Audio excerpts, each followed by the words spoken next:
ସଂସାରର ସମସ୍ତ ମନୁଷ୍ୟ ସୁନ୍ଦର ଜିନିଷକୁ ପସନ୍ଦ କରନ୍ତି।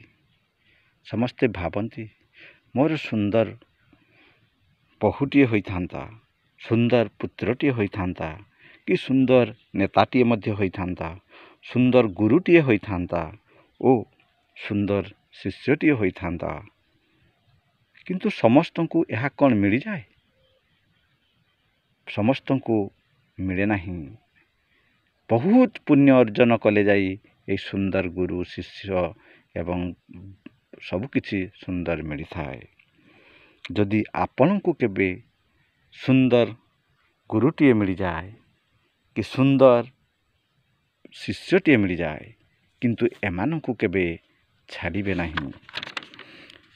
ଯଦି ଆପଣଙ୍କୁ କେବେ ସୁନ୍ଦର ପୁତ୍ରଟିଏ ମିଳିଯାଏ, ତେବେ ତାକୁ ସମସ୍ତ ଜିନିଷ ଦେଇ ଦିଅନ୍ତୁ। ତିଳେ ମାତ୍ର ଦୁଃଖ କରନ୍ତୁ ନାହିଁ। ଯେପରି ଲାଡ଼ି 3 ମାସରେ ଶାଢ଼ୀ ପାଇଲେ ନା ପରିବାରର ଗାଡ଼ି ଠିକ୍ ଚାଲିଥାଏ।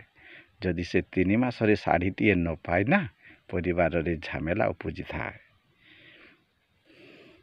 ଜୟ ଜଗନ୍ନାଥ।